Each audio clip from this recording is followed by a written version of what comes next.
प्रधानमंत्री नरेंद्र मोदी के चीन पहुंचते ही भारत को लेकर ऐसी दो खबरें आई हैं जिन्होंने भारत के दुश्मनों में हड़कंप मचा दिया है। ये दोनों खबरें इतनी बड़ी है कि चीन भी पीएम मोदी के ग्रैंड वेलकम में जुट गया है। चीन ने गाजे-बाजे और रेड कार्पेट के साथ पीएम मोदी का स्वागत किया है।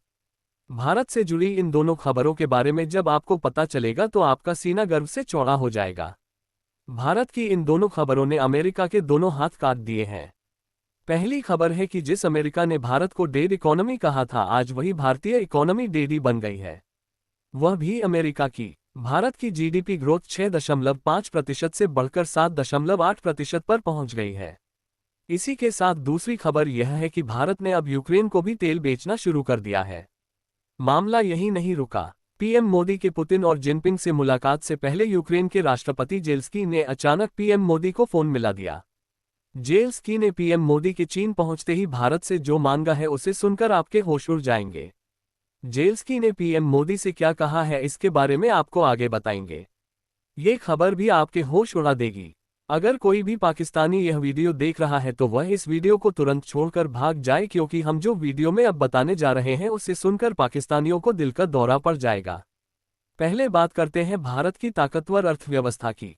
वित्त वर्ष 2025-26 की पहली तिमाही में भारत की जीडीपी ग्रोथ सालाना आधार पर 6.5% से बढ़कर 7.8% तक पहुंच गई है।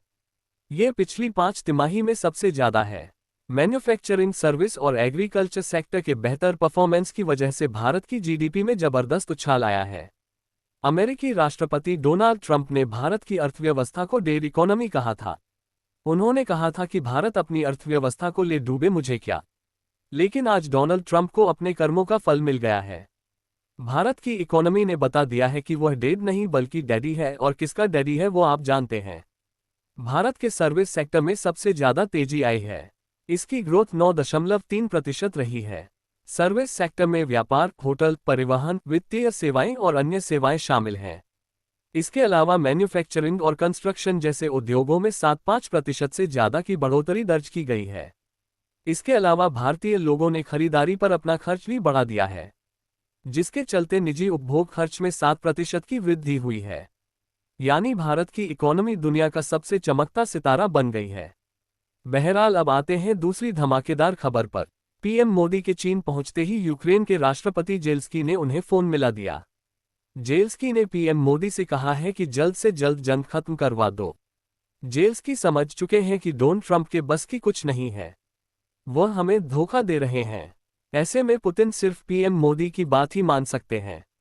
इसीलिए आनन-फानन में जेलेंस्की ने पीएम मोदी को फोन मिलाया। यूक्रेन अब अमेरिका को छोड़कर किस तरह से पीएम मोदी के पास आ रहा है, अब वह देख लीजिए। जिस यूक्रेन को रूस से बचाने के लिए अमेरिका ने भारत पर दंड के रूप में 25% एक्स्ट्रा टैरिफ थोपा था, वहीं यूक्रेन अब भारत के डीजल की बदौलत आगे बढ़ रहा है। जुलाई के महीने में यूक्रेन ने सबसे ज्यादा डीजल भारत से खरीदा है। भारत यूक्रेन का सबसे बड़ा डीजल सप्लायर बन गया है।